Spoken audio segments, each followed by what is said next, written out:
It's been like 40 days since the start of 2020. So why am I making a video now with 2019 in the title?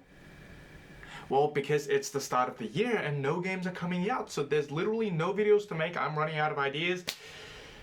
So there we go. This video. Hey guys, what's good? It's Ray. I bought a lot of video games in 2019. And by a lot of video games, I mean a lot of video games. Some I really liked. I made multiple top 10, top 5 lists in the past year about video games I thoroughly enjoyed, and others not so much. Do they deserve a list by themselves? Maybe when I'm out of ideas or videos to make at this time of the year where there's no video games. Alright, let's get into it.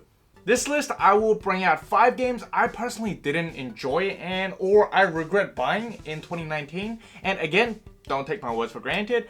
It's completely subjective, personal opinion. If any games I mention on this list are games that you love, don't hate me for it. And trust me, I feel like there's at least one game on this list a lot of people like.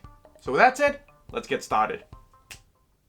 First on the list is a very controversial title because less than 2 months ago, I actually put this on one of my top 10 favorite videos for 2019. And here, like 2 months later, it's a game I regret buying for 2019. So I'm clearly eating up my own words here. And this is an incredibly controversial title, and that is Death Stranding.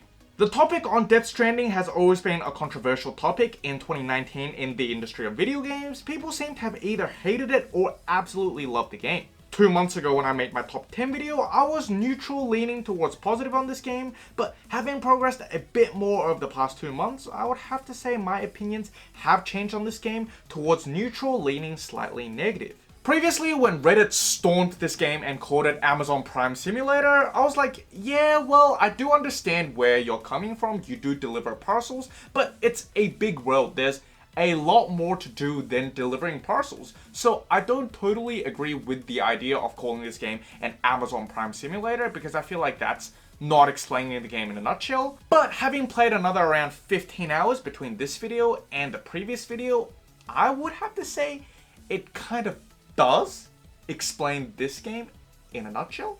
The world just seems a little bit empty and lacks other things to do later in the game, and considering this game is like 60 to 70 hours and I've played a total of at max 35 to 40 hours, it's a really slow paced game and hard to keep players invested for that long. I mean, I don't have an issue with playing one single game for extensive periods of times. Evidently, I've played Breath of the Wild for 100 plus hours, I've played Digimon Story Cyber Sleuth for 100 plus hours, I've played Persona 5, I've played Fire Emblem Three Houses, I've played all those games for 100 plus hours. I have no problem with that.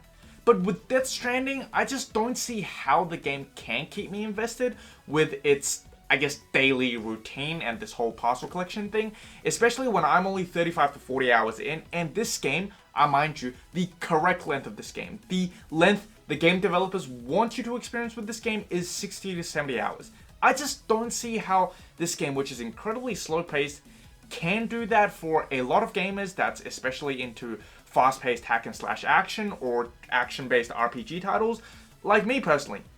But I can definitely understand those people who love it. Again, I'm just not one of them.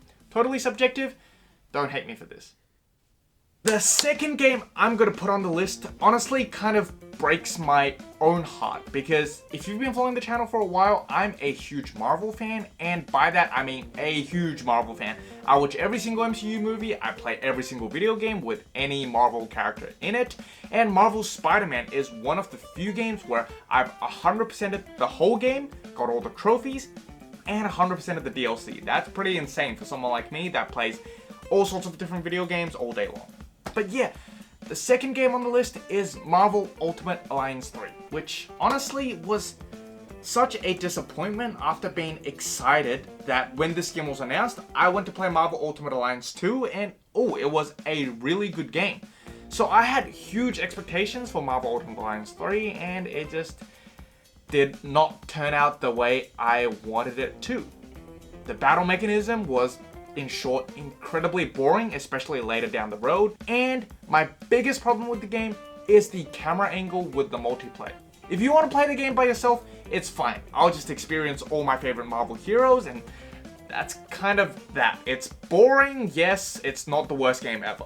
But when I try to play with a friend, whether 2 players or 3 players or 4 players, oh my goodness, the camera angle is absolutely impossible. It gets up to a point that later when enemies get crowded, the game is just unplayable. You cannot possibly fit everyone on the screen, and you cannot possibly see every single hero properly on the screen.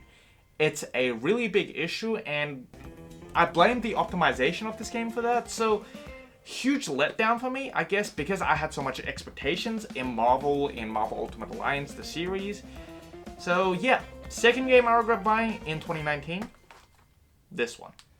Before we get to the third one, a little disclaimer. So both games I just mentioned, Marvel Ultimate Alliance 3 and Death Stranding, are in my opinion not bad games in terms of gaming quality. I think they have their strengths, I think they have their fun, and I do give them props for certain elements of those games. Are they boring in certain ways? Yes. Do they have certain technical issues? Yes. Are they bad games? No. But the title of the video is video games I regret buying and hence regret, committing my time to it. So purely subjective, they are not bad games. I'm not discouraging anyone from buying those games. It's just not games for me. But the next 3 games on this list are, in my opinion, genuinely bad games that I don't recommend anybody purchasing. And the third one on the list is Mario and Sonic at the Tokyo 2020 Olympic Games. It's like the longest title ever. Anyways, I played this game a few months ago to make a video, and let's just say it was not the most pleasant experience I've had with video games in 2019. An hour into the game, I feel like I've done everything the game has to offer. 5 hours into the game, I've finished the campaign, and since then, I've literally never touched this game ever again. It's so uninspired and almost identical compared to its prequels, which is a key reason why it wasn't accepted that well. Key issue I have with this game is I don't know what to treat this game as. If you want to treat this game as a single player game, well then for 80 Australian or 60 US dollars, the campaign of this game is like 5 hours long, and by that I mean literally 5 hours long. And if you want to treat this as a multiplayer game, good luck trying to convince your friends to play this game for more than an hour over games like Super Mario Party, Mario Kart 8 Deluxe, or Super Mario Bros. U, or something like Smash Ultimate. Good luck with that. What I'm trying to say is, if this game was like 20 US dollars, fine, whatever. You add this to your party, you play this for like 20-30 minutes when you got friends coming over, whatever. But this game is full retail price tag. And it's just a game with a bunch of sports activities that's like 1 to 4 minutes long and a 5-hour campaign, which is essentially you doing all the activities. So yeah, absolutely not recommended. Don't buy this one. The second game, instead of saying I regret buying it, I'm more like questioning myself as to why I bought it in the first place. You've probably never heard of the game. It's a girl game called Summer Sweetheart. And yeah, look at that profile picture. I'm still questioning my sanity as to why I bought this girl game, which turned out to be my worst girl game experience ever, and how I saw the cover and decided to buy it. The point I'm trying to make is I think I'm a hentai for buying this game. So this game is literally you doing life simulation stuff, like, earn money, talk to girls, study, get better, get in relationships, all the typical girl game things you get. Except that in this game there is an absolute protagonist which pushes everything forward. Which means in the end you get one ending anyways, which is to date her. Well, technically 2 endings, you can choose to date her or not date her. But that's about it. All your relationships, talks with other girls don't matter at all.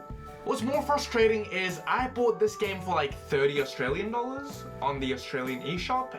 And one day I was just browsing Steam. I don't play PC games normally. I don't know why I was on Steam that day, and I saw this game. It was like $8 or something. Yeah. So, lesson of the day, don't be a hentai like me. Play some proper video games, and definitely don't spend 30 bucks on your eShop for games like this. So, first place on this list, the game that disappointed me the most in 2019, by far, by a wild margin. It was so disappointed that nothing even came close to it, came earlier in the year, and that is Jump Force. To give you an idea of how excited I was for Jump Force, I remember on the same day as the release of Jump Force, Metro Exodus and Far Cry New Dawn, which are 2 games I absolutely loved, came out on the same day. And out of those 3 games which I picked up on the same day, I chose to play Jump Force first. I chose the absolute worst out of the 3. And to show you guys how disappointed I am, I've returned 1 video game in total in the year 2019. With the other bad games, it sits on my shelf, I bought it, I've decided that it was a bad game, but it was still worth adding to my collection. There was just 1 game that I can't even stand adding it to this shelf of PS4 games, and that is Jump Force. Everything about this game is just so dull and so lazy and so unimpressive. The character design, the battle mechanism, the stories, the way each character operates. I've been an otaku for so long and I wanted this game to be like Bandai's version of Super Smash, you know? I grew up watching Dragon Ball, watching Yu-Gi-Oh!, watching Saint Seiya, watching like a little bit of One Piece and Naruto.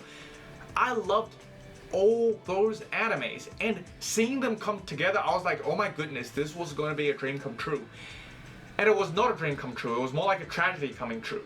So, based on me returning this game, coming from someone that literally never returns video games, it is so disappointing. And seeing it in like the best combat game, or whatever that genre is called, best fighting game or whatever, in the Game of the Year nomination award, I was like, my brain hurts. Do people actually like that game? Maybe you can tell me. I absolutely hated it. That's it, guys. Sorry for making this like a filler type video. I'm honestly running out of ideas to make. Luckily, Darksiders Genesis does come out in like 3 days, so I will definitely play that game and hopefully review it in the next few days. With that said, are there any games that you were excited about in 2019 that seriously disappointed you? Or were there any games that you just expected them to be bad and your words became the truth? Let's talk in the comment section down below, and I'll see you guys in the next one. Bye!